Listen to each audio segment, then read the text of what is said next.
It wasn't a dream to be a YouTuber. It just kind of happened. Starting out, there were these tiny little things that were happening, these tiny little goals and objectives. And we would be like, we're making a difference. We're doing something, we're growing. You have to really focus on your personality because everything's so saturated, even in the niche I'm in. If you don't like me, you don't like my style, you don't like my personality, that's totally okay. You'll build a community just by being yourself. But it's important to know that it's possible.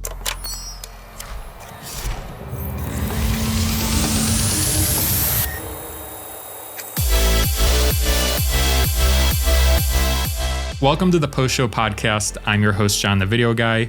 In today's episode, I sit down with Johnny Miller, aka Johnny Magic. Johnny is a content creator and a freelance video editor.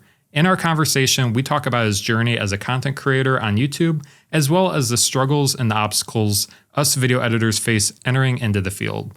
I hope you enjoy today's episode with Johnny and I as we dive deep into the world of video editing and content creation here on YouTube.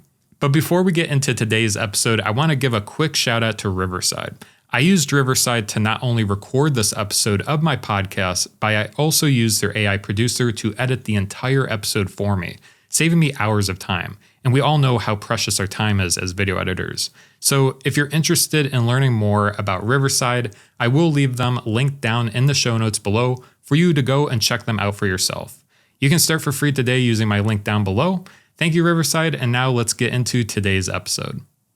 Johnny, welcome to the show. Thanks for having me, man. This is exciting. Yeah, how have you been doing? I've been all right. First off, I want to say I love being invited to podcasting. It just doesn't happen often, and I'm always down for it. Yeah, and for those that don't know, I was on Johnny's podcast, I think a month ago. I will leave it down in the show notes if you do want to check out his podcast. It's really great. You should go check it out. But thank you for having me on your podcast. I really enjoyed it. Yeah, it was a great time, and I'll have you know, we're actually getting ready to gear up for a new season, so that's coming out. Thanks for the plug, man. But it was really fun. It was really exciting, and I'm definitely interested in doing more with you and the collaboration. So again, thanks for letting me be here, man. Let's get into it.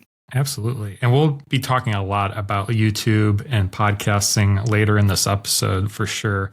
But for those that don't know you, I kind of want to start at the beginning. Kind of tell us a little bit how you got into video editing, content creation, maybe where you went to college, how you learned, kind of like where it all started. Where did it all begin, Johnny? Absolutely. So I was actually born in 2002. Oh gosh, I was born in the 90s, so now that dates me.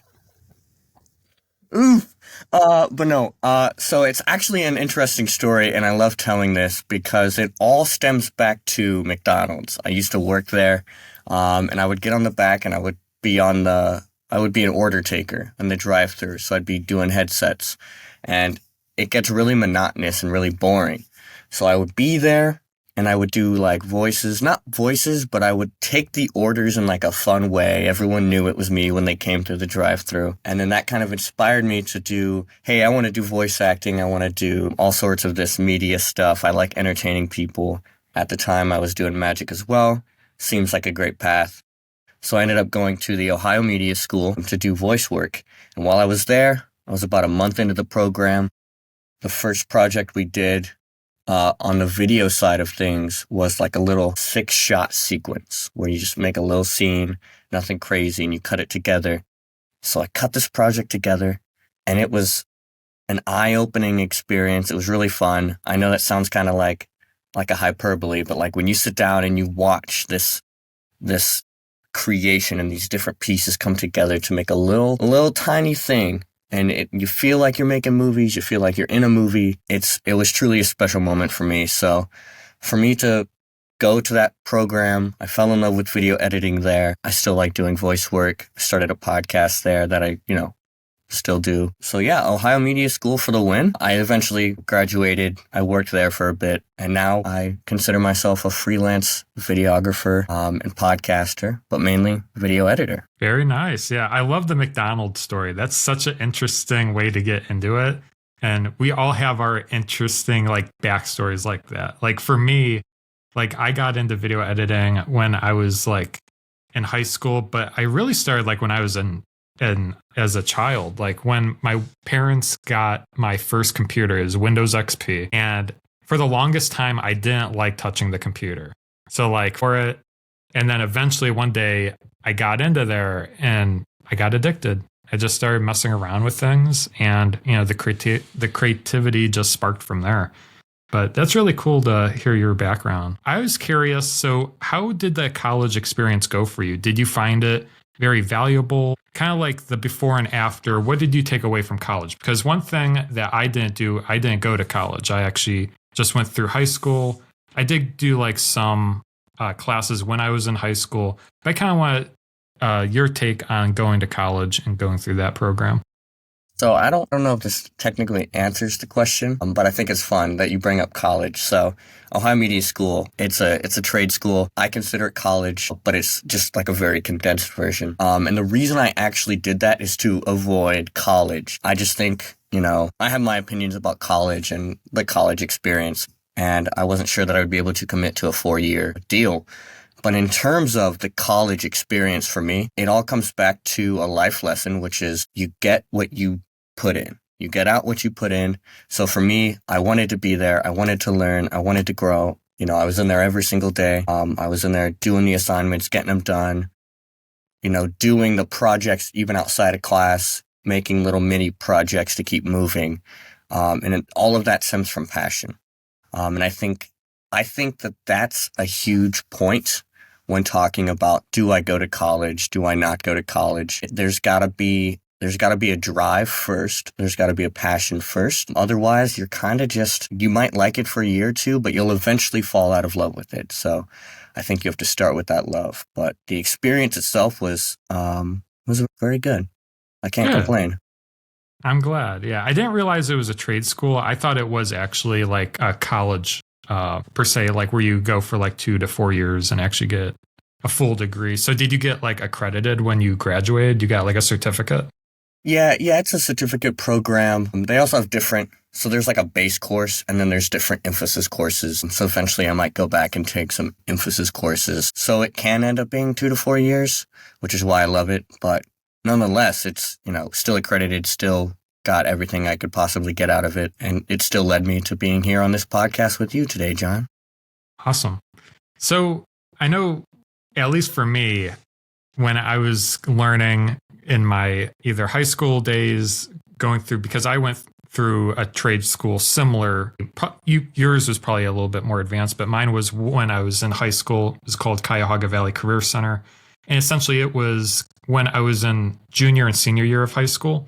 So essentially like half my day I would be in like high school, and then I would go there for the other half of the day and learn more about media arts, video editing and that.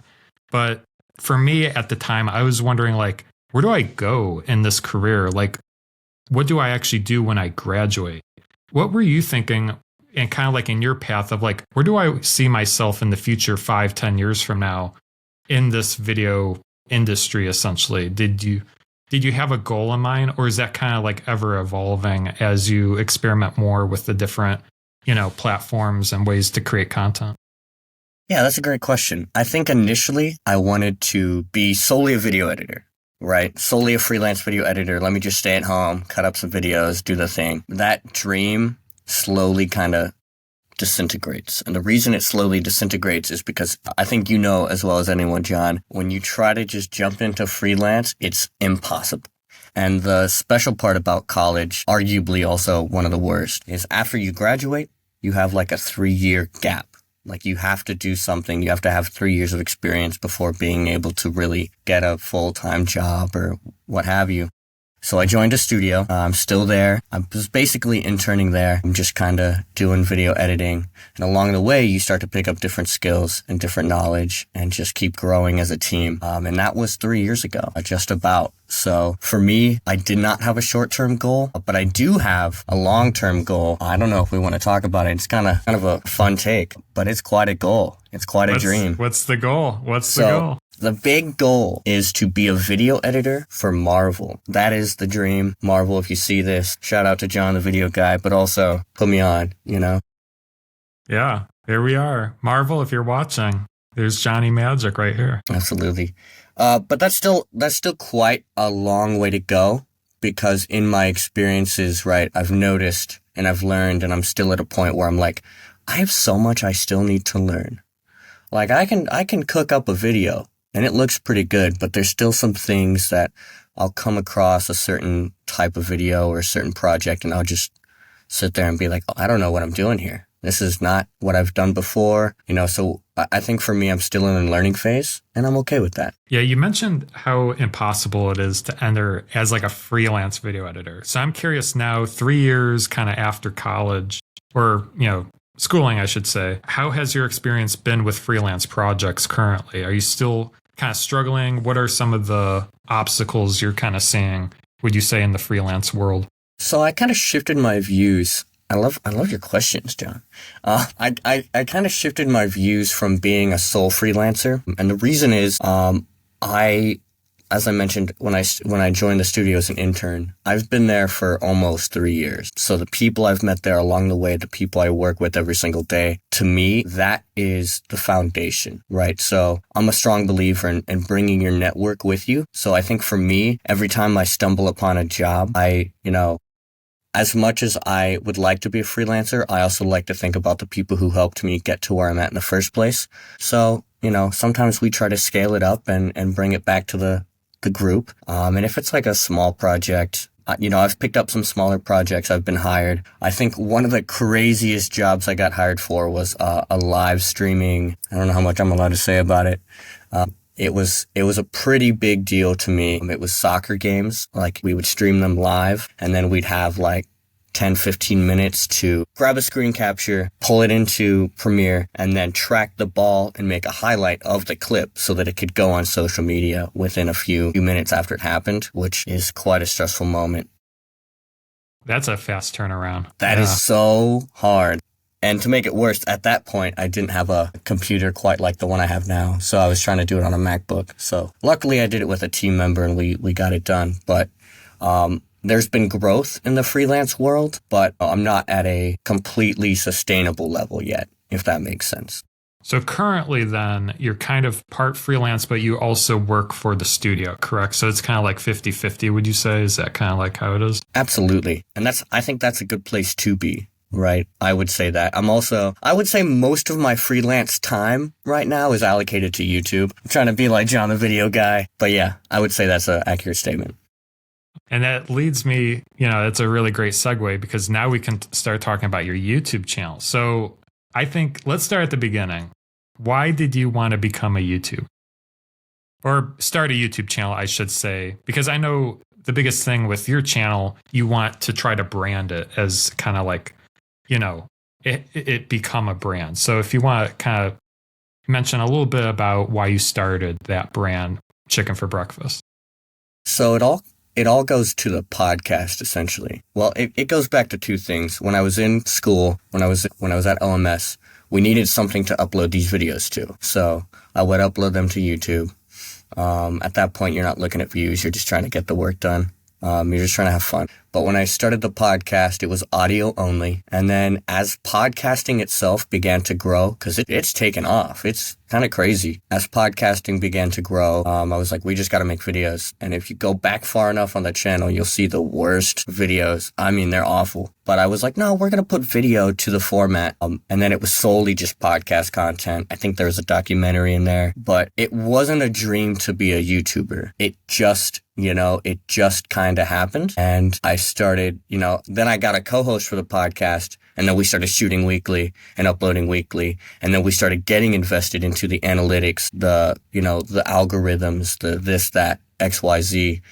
And then you really, it's kind of an addictive thing. You're like, okay, now I got to dedicate my time to this. And as you go, you start doing fun things on the podcast to keep it interesting, to keep it fresh. And then eventually you're like, oh, we should start making React videos, or hey, we should, make a fun little commercial or skit or short film, right? So you start to realize that YouTube is a platform and it's a base for us to research, to be educated, to entertain, and just have your own space, man. And I think that's the best part about it. So you mentioned that it kind of just happened.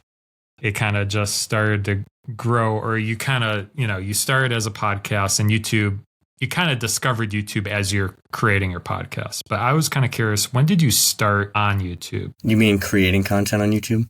Yeah. When did you start uploading videos specifically to YouTube? I would say 2021. So I guess it's almost 3 years ago. Yeah. Gotcha. 4 years ago.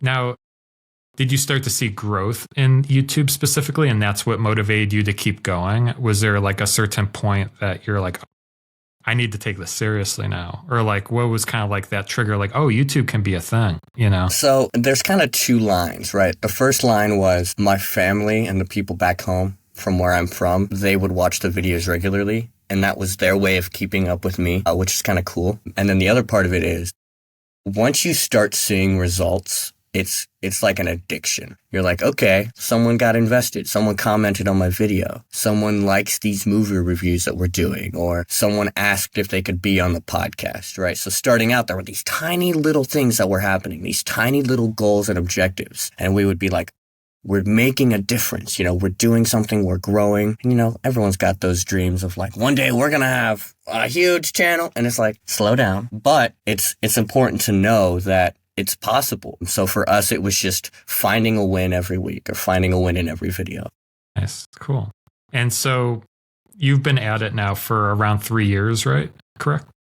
3 years. And you've grown the channel to 200, correct? 200 subs? Yes, sir.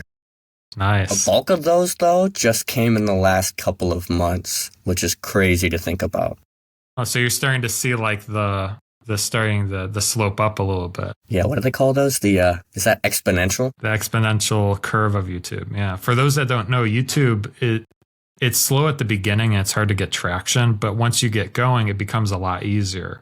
Like I saw that even in my channel, and it seems like Johnny is in that same scenario where you put in so much work and now you're starting to see it start to pay off. Are there older videos by chance that are starting to get more views? Are you noticing that on your channel?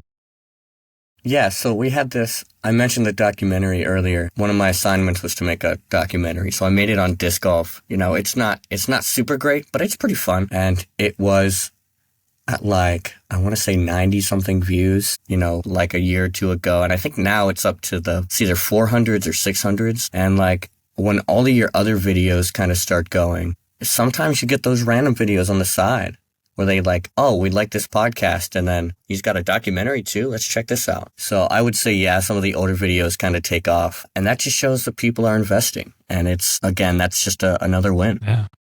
Awesome. That's great to hear. I'm glad that it's starting to take off for you. Yes. I want to ask, what's your plan for the YouTube channel? Kind of like, what's the future going forward? I know you're experimenting, not just the podcast, but different content types, you know, like reaction videos and different types of content. What's your plans moving forward with the YouTube channel? Absolutely. I'm glad we did this today, because I just talked to the guy who's kind of doing it with me, David. Shout out to David. So our goal going into the new year is we're not trying to think years and years and years, right? We're like, what can we do in this next year? What are our goals to achieve, right? So we're going to be continuing, I think, one of our best series so far, the React series that we do on the channel. They're somehow a huge hit, you know? We saw a couple episodes stick. And then we were like, whoa, people like this. So we're going to keep doing those. We're going to keep the podcast going. We're making a new season, and that's going to be weekly. We're excited for some new series. We've already planned them. We've already started shooting them. I'm really excited about it. I don't want to give too much away, though, because, you know, I want to take this journey with people. So we do have some fresh content coming up. You know, ultimately, we want to get to a point where YouTube is a profession, where we're going to be professional. And we're going to keep having fun. You know, I strive to be like different channels, which is, you know, impressive, by the way, John, that you've managed to get to where you are as like a solo run, right? Because the way I've kind of imagined my channel going is I want it to be more of a production company by the end of it, if that makes sense. So you would have different like cast members, and you would have different, you know, you would have some editors for different, there would be different channels, but they would be under the same company, essentially. So you'd have different cast members, and other people could do their shows and use our channel as their platform and their brand. We actually rebranded to make that happen. because we're trying to think ahead and we're trying to use our voice to, again, bring those people with us along the way. Absolutely. It's a really good point too, especially if someone is considering starting a YouTube channel, is like, do you make it like a personal brand? Like, when you break it apart, like I'm a personal brand. So like I'm kind of the face of my YouTube channel. But when it comes to Chicken for Breakfast, you could have like interviews from a lot of different people, a lot of different backgrounds, different people come on the show where you don't have to carry the brand in every single video. It doesn't have to be you in front of the camera. Where for me, since the YouTube channel name is John the Video Guy, it would be weird if they didn't see John the Video Guy, I guess. I mean, I guess it could be possible. We'll have to see that one day. Let me pick your brain here for a second, John. What if we got Johnny the Video Guy to sub in? No, I'm just kidding. Just find different people named John, and we're fine, right? Yeah, exactly, 100%. Yeah, it's John the Video Guy. It's just a different guy that's named John. But I think that is something to consider. Is like, do you make? And what's very popular is like faceless brands, or like just like a brand or an agency that is like its own brand. But then you see different videos with different people in it. Or then there's creators by themselves where you just know them as them. So it's almost like the two different ways of going when creating your YouTube channel. It's funny you bring that up because we're getting to a point now, I still am in every single video. And there's been a couple times where I've let other people, hey, I can't be there, but we still got to shoot this week. Why don't you do a podcast?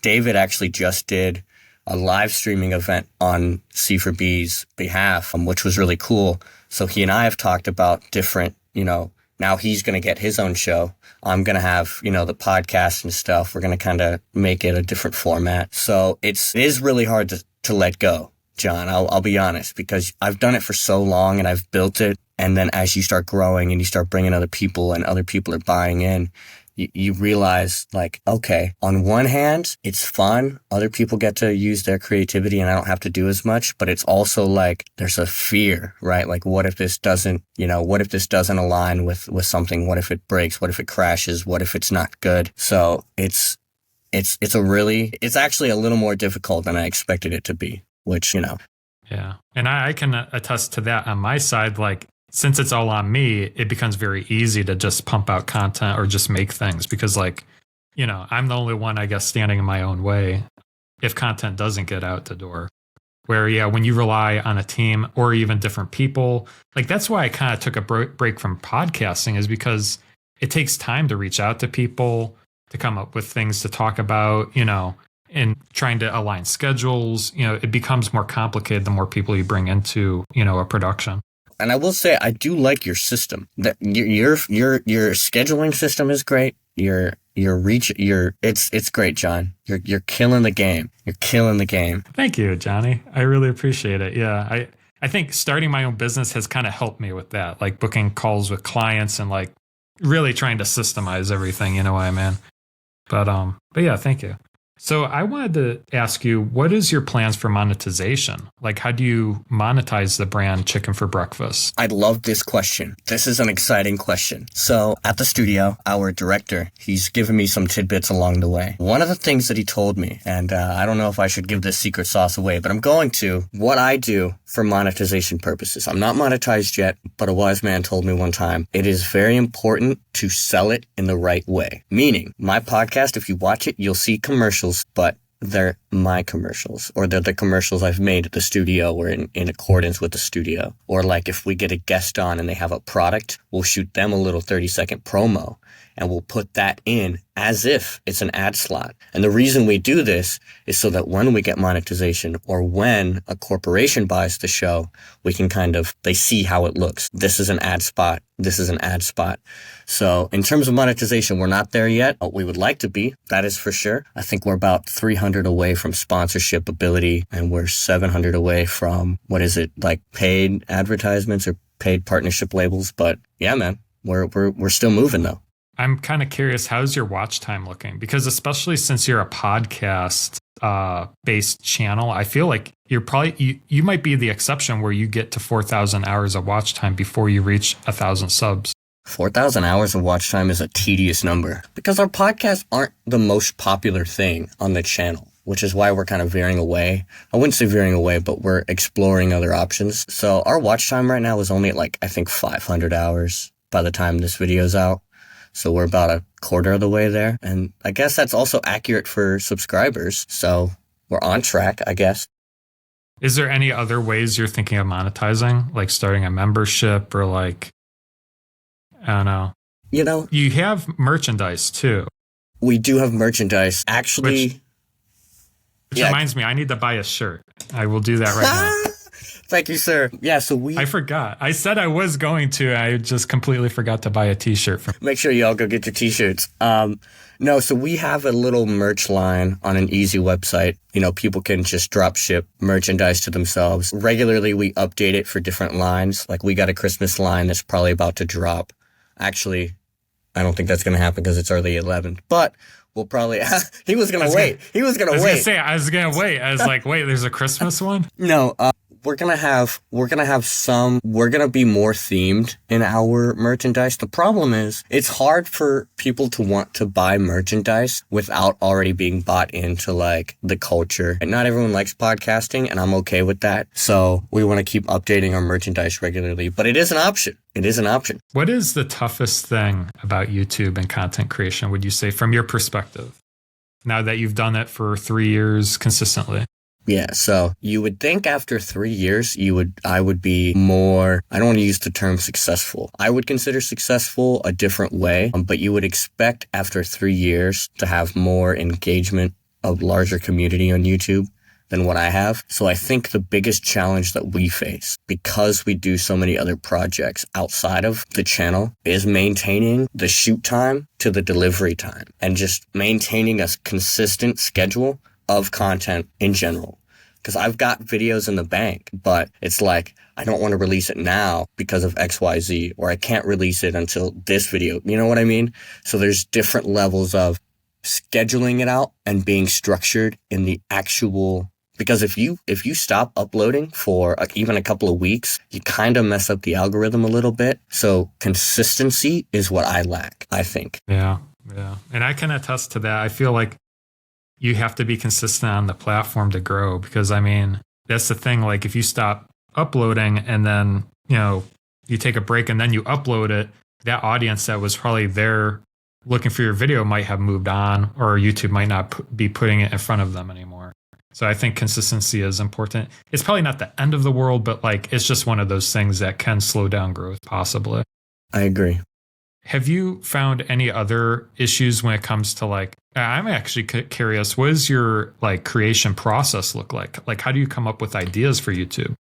This is amazing. Whenever you're driving or whenever you get the thought of something would be cool to do, just write it down. That's your first step. I do that a lot. I'll be like, oh, we should do this. And then I'll immediately call David. I'll be like, dude, we gotta do this. The other part of it is keeping up with what other people are doing, but not doing what they do, right? Everyone's copying content. I mean, that's like the epitome of TikTok and Twitter right now, or X. Sorry. It's always going to be Twitter. I'm not on Twitter, but everyone's, it's very hard to compete on YouTube right now in every single niche. It's the number 2 search engine in the world. So it's very, very, very hard to be seen on YouTube. So I think being original and we talked about this on Chicken for Breakfast as well, John, not caring as much about the numbers and prioritizing your own creativity. What advice would you give to someone starting out on YouTube? Starting out on YouTube, don't focus on who you think is going to watch your content. Sometimes there's a very clear answer. So like for your channel, John, people who are using Premiere Pro, are using Adobe products, they're going to watch these videos. Obviously that's catered. When it comes to an entertainment side of things, just make the content you want to make. That's my biggest piece of advice, is like it's always going to be a toss up and a back and forth of this is doing well, this is not. Let's lean into this because it's more. But there's also a level of like, don't change too much to be something that is just a channel, right? So if you lose part of your brand and you sacrifice your own brand to just go for the views, it's just as bad, right? So keep at it, work hard, do the research, put in the work, but stay true to you and your content and your brand.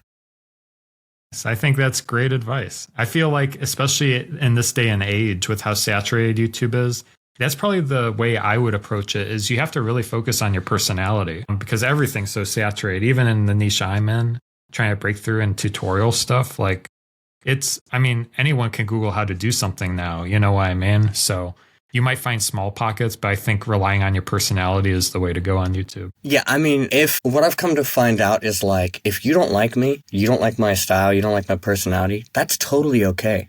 I promise you, it is totally okay because we're all on YouTube to make content and you're on YouTube to watch content. So if you're not watching something you enjoy, that's totally fine. You'll build a community just by being yourself, and not worrying necessarily about, I don't have enough views. And there was something else you just said that I was going to say some comment on, but I lost it. So unfortunate. It's all good. Well, Johnny, I wanted to thank you for coming on to today's show, this episode of the Post Show podcast. Thank you for being a guest on the show. It was a pleasure to have you on. Hey, I really appreciate being here, man. Like I kind of said at the beginning, it's always a treat to get invited to a different podcast, right? So it's always fun, man. I definitely appreciate the opportunity. And if people want to reach out to you, how do they do so? Do you have a website or do you want me to just link your YouTube channel down below? So there's a whole, there's so many different things that we're involved in. So I'm just going to make it easy for everybody here. John, if you don't mind dropping the link to my channel in the description. It is called C4B TV on YouTube. Go check us out. Don't subscribe unless you like the content. I'm always going to say that, but we always appreciate the support. Make sure you go show John the Video Guy some love here because I'm excited that he's back in the saddle of podcasting. So, again, thanks for having me, man. I appreciate it.